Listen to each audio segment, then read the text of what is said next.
ठीक है, रिवर्सिबिलिटी में enzyme just like the catalyst, तो they can carry the reaction in both the forward and backward direction, दोनों direction में, यानी कि आगे भी और पीछे भी ये रिएक्शंस को कैरी कर सकती हैं. This is the reversibility. ठीक. सो नेक्स्ट है, नेक्स्ट आपका क्या है, एक्टिवेशन. एक लास्ट है आपका एक्टिवेशन, इधर ही देख लेते हैं. 7 एक्टिवेशन. तो ये आई गेस ना भी आप कैरेक्टरिस्टिक याद रखें, because it's a common understood reaction, understood characteristic है कि भाई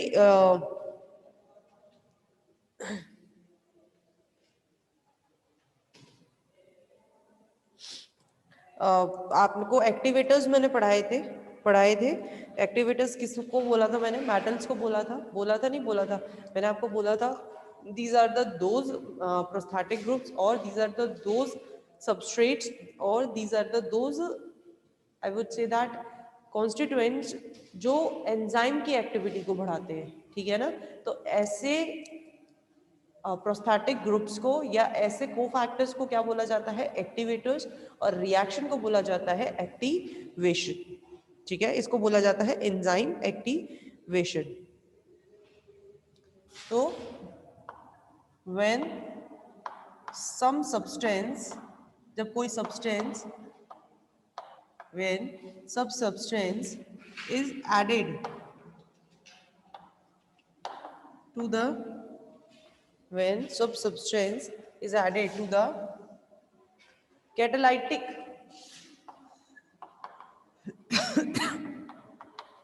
center of enzyme, when sub substance is added to the catalytic center of enzyme, then the enzyme got activated. Yeah, the catalytic property, then the catalytic property of enzyme, catalytic property of enzyme increased. क्या नहीं आ रही क्या आवाज?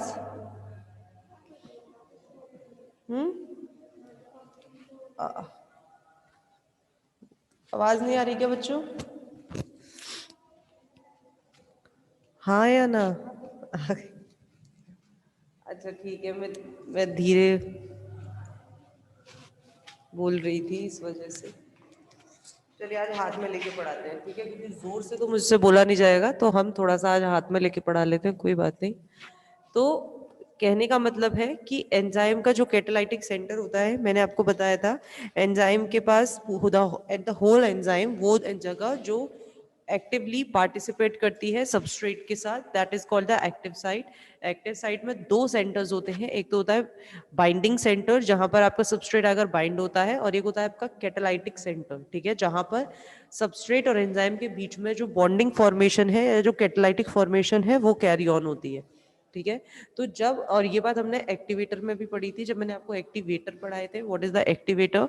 Activators वो होते हैं जो enzyme की कैटालाइटिक प्रॉपर्टी को और एनहांस्ड करते हैं और इंक्रीज करते हैं, जिनमें मेनली हमारे कौन आते हैं? हमारे मेटल्स आते हैं. ये बात हम एक्टिवेटर्स में पढ़ चुके थे, तो वही चीज है, उसी को एक्टिवेशन बोला गया है. यानी कि वो प्रोसेस जिसमें एक्टिवेटर्स एंजाइम की कैटालाइटिक प्रॉपर्टी को इंक्रीज करते हैं, उस प्रोसेस को बोला जाता है एक्टिवेशन और एंजाइम एक्टिवेशंस. और वो सब्सटेंस जो ये काम कर रहे हैं, उनको बोला जाता है एक्टिवेटर्स. तो when sub substance is added to the, या सम सब्सटेंस की जगह आप ब्रैकेट में भी क्या लिख सकते हो? एक्टिवेटर्स. ठीक है, एक्टिवेटर्स. यहाँ पे आप क्या लिख सकते हैं बच्चों? एक्टिवेटर्स व्हेन सब सब्सटेंस की तरह जगह. और एक्टिवेटर्स में क्या हो सकता है? आप आगे लिख सकते हो लाइक मेटल्स. ठीक है, आप आगे क्या लिख सकते हो? Like metals. So when substance is added to the catalytic center of enzyme, then the catalytic property of enzyme increase. This is called enzyme activation. इसको क्या बोला जाता है? This is called enzyme activation. ठीक है, इसको क्या बोला जाता है बच्चों? This is called enzyme activation. Clear? ठीक है. These are the characteristic properties of the enzyme. First is the proteinaceous nature. Every enzyme is made up of the protein. Second, molecular weight, because the enzymes are made of the proteins, and proteins are the high, protein are the macromolecules, so they have the high molecular weight, same as the enzyme also had the high molecular weight. Third, colloidal nature. मैंने ये बात आपको पहले ही बताई थी, because of the large surface area, because of the macromolecules, जो enzymes होते हैं वो अलग अलग सब्सटेंसेस को क्या प्रोवाइड कराते हैं, बाइंडिंग साइट प्रोवाइड कराते हैं, या मैं ये कह सकती हूँ कि अलग अलग सबस्ट्रेट इससे आकर जुड़ सकते हैं. तो enzyme have more surface area for the various chemical reaction. ठीक है, ये बात हमने पहले भी करी है कि एंजाइम पर एक से ज्यादा बाइंडिंग साइट्स होती है. ठीक है. नेक्स्ट है आपका amphoteric nature. Amphoteric nature, because protein are also the amphoteric, means that they contain the both the alkaline and acidic side. ठीक है, दोनों alkaline और acidic side इनमें present होती हैं. तो in the particular pH पर जो ये क्या है आपकी प्रोटीन्स है, या मैं ये कह सकती हूँ ये आपके एंजाइम्स हैं, they can ionized as alkaline and acidic ions. Alkaline ions और एसिडिक आयंस की तरह ये क्या हो सकती हैं, आयोनाइज्ड हो सकती है. ठीक है. नेक्स्ट है आपका specificity. What do you mean by the specificity? Enzymes has a specific substrate. Enzyme का क्या होता है, कोई स्पेसिफिक सबस्ट्रेट होता है. आप ये सारे जानते हैं एंजाइम की, हम बात आपसे लॉकन की थ्योरी और इंड्यूस्ड फिट थ्योरी में भी करेंगे कि एंजाइम जो होते हैं उनका स्पेसिफिक सबस्ट्रेट होता है, यानी कि पर्टिकुलर सबस्ट्रेट से ही वो बाइंड होते हैं. ये दो टाइप की स्पेसिफिसिटी शो कर सकते हैं. एक तो होती है group specificity. What do mean by the group specificity? Group specificity होता है कोई पर्टिकुलर ग्रुप को लेकर. फॉर एग्जांपल मान लो फिनॉल ग्रुप है, ठीक है, तो वो सारे सबस्ट्रेट जिनमें फिनॉल ग्रुप प्रेजेंट होगा वो सब पर्टिकुलर एंजाइम से, किसी पर्टिकुलर एक एंजाइम से अगर कैटलाइज होते हैं, then they show the group specificity.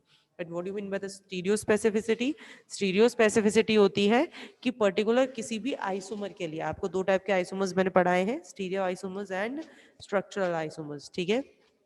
तो पर्टिकुलर किसी भी स्टीरियो साइट के लिए, लाइक एल ग्रुप के, एल लीवर रोटेटरी हो उसकी डायरेक्शन तो, या डेक्स्ट्रो रोटेटरी हो, तो किसी ऐसे पर्टिकुलर आइसोमर के लिए अगर एंजाइम स्पेसिफिसिटी शो करते हैं, then they are called the stereo specificity enzyme. Next है रिवर्सिबिलिटी. हम ये जानते हैं enzyme behave like a catalyst because they also lowers down the activation energy. Activation energy को कम कर देते हैं. एक्टिवेशन एनर्जी क्या है ये सब हम अभी आगे पढ़ने वाले हैं. ठीक है. तो इसीलिए ये दोनों दोनों सेम लाइक द कैटलिस्ट, ये जो रिएक्शन है इसको दोनों जगह फॉरवर्ड करा सकते हैं, यानी कि ये आगे भी रिएक्शन को लेके जा सकते हैं, ये पीछे भी रिएक्शन को लेके आ सकते हैं. तो enzyme can carry the reaction both forward and the backward direction. ठीक है. नेक्स्ट है activation. What do you mean by the activation? Activation होता है जब किसी चीज को एक्टिवेट करनी होती है. ठीक है. What do you mean by the activation? जब किसी चीज को हम कहते हैं एक्टिवेट करना होता है, जैसे कि हमने पढ़ चुके हैं किसमें, एक्टिवेटर्स में पढ़ चुके हैं ना भाई, है ना, एक्टिवेटर्स में बात कर चुके हैं, तो वही सारी चीजें एक्टिवेशन. तो ये होती है characteristic property of enzyme.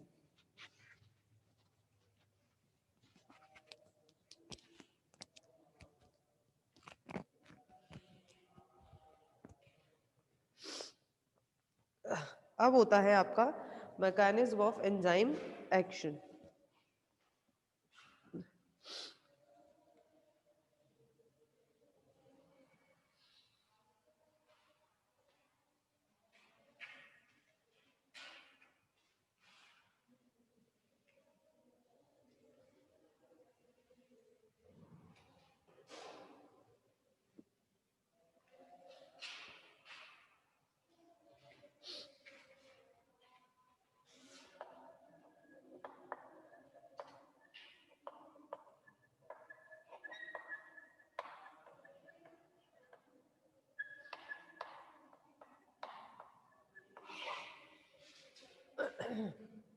Mechanism of enzyme action. Enzyme action के मैकेनिज्म.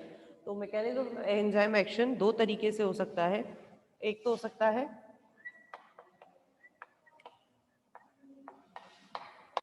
फॉर्मेशन ऑफ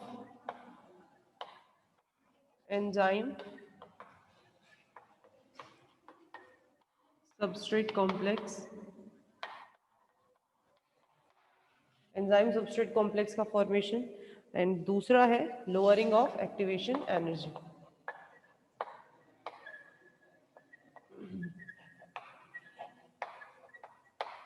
दो तरीके से हम एंजाइम के एक्शन की बात करेंगे, ठीक है। और इसी के अंदर एंजाइम सबस्ट्रेट कॉम्प्लेक्स के अंदर दो थ्योरीज दी गई हैं, ठीक है। एंजाइम सबस्ट्रेट कॉम्प्लेक्स जो है इसके अंदर दो थ्योरीज दी गई हैं। वो कौन सी थ्योरी है? लॉक एंड की थ्योरी और इंड्यूस्ड फिट थ्योरी।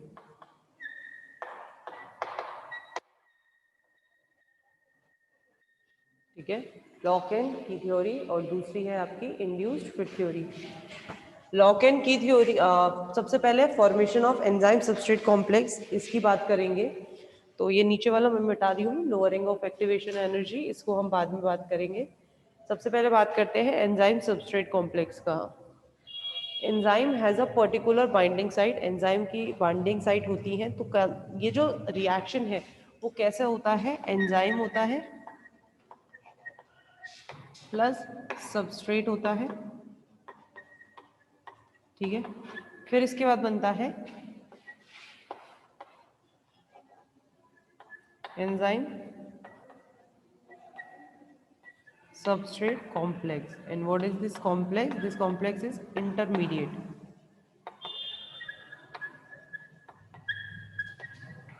कैसा है ये? इंटरमीडिएट, ठीक है।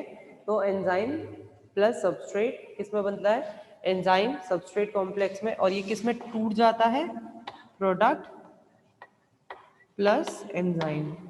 और एंजाइम कैसा रहता है बच्चों? एंजाइम जो होता है वो रहता है अनअल्टर्ड, यानी कि उसके अंदर कोई चेंज नहीं होता।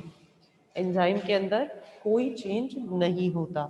तो एंजाइम किससे जुड़ता है? सबस्ट्रेट से। Enzyme has a particular specific site, enzyme के पास पर्टिकुलर साइट्स होती हैं जिनके अकॉर्डिंगली सबस्ट्रेट उसके अंदर फिट होता है। उसकी जो पर्टिकुलर बाइंडिंग साइट्स होती हैं उसके अकॉर्डिंगली सबस्ट्रेट उसमें फिट होता है,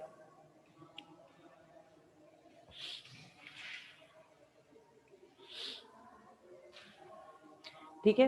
अच्छा, ये जो पर्टिकुलर साइट होती है, इसी पर्टिकुलर साइट के पास ही जो पर्टिकुलर जगह, वो जगह जहाँ पर सबस्ट्रेट बाइंड हो रहा है, तो इस पर्टिकुलर साइट में क्या होती है आपकी? वही एक्टिव साइट। वही एक्टिव साइट ही क्या है? उसकी पर्टिकुलर साइट है, ठीक है।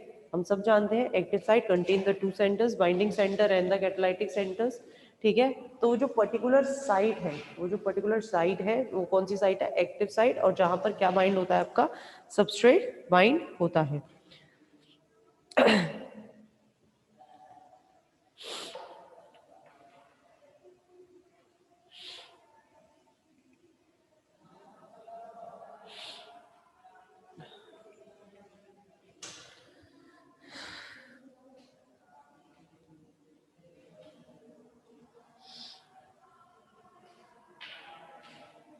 ठीक है भाई, चलिए। अच्छा, एक बात बताओ, इस एक्टिव साइट को हम एक्टिव साइट क्यों कहते हैं? इस एक्टिव साइट को हम एक्टिव साइट क्यों कहते हैं? तो इसका कारण है क्योंकि इस एक्टिव साइट पर प्रेजेंट होते हैं कोई particular active amino acid, active amino acid, ठीक है। दरअसल होता क्या है, जो एंजाइम है it is a proteinaceous in nature. तो इसका जो पॉलीपेप्टाइड होता है, इस पॉलीपेप्टाइड में कई सारे एक्टिव अमीनो एसिड होंगे। मान लो ये वाला अमीनो एसिड, ये वाला अमीनो एसिड, ये वाला अमीनो, ये वाला, ठीक है। क्योंकि हम जानते हैं पूरा की पूरा एंजाइम तो एक्टिव नहीं होता, ये बात मैंने आपको बता दी है।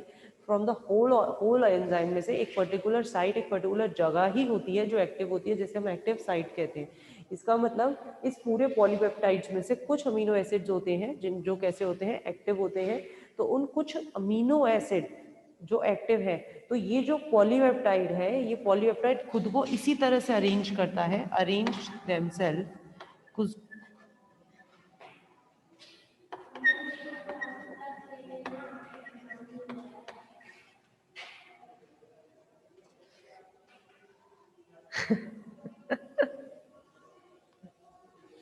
Thank you Harsh for your concern.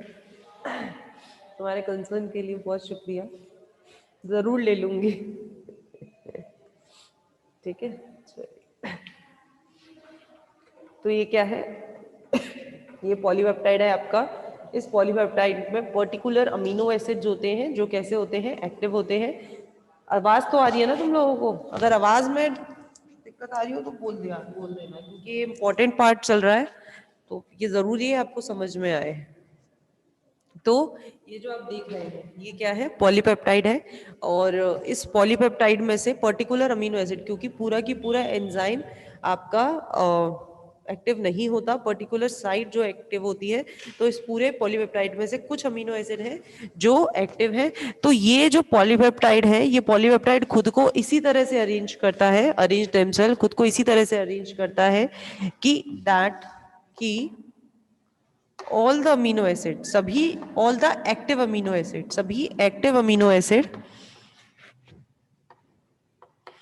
all the active amino acid combined and get closed at the active site. Active site पर क्या हो जाते हैं, क्लोज आ जाते हैं, and get closed at the active site. Clear? समझ में आ गई भाई?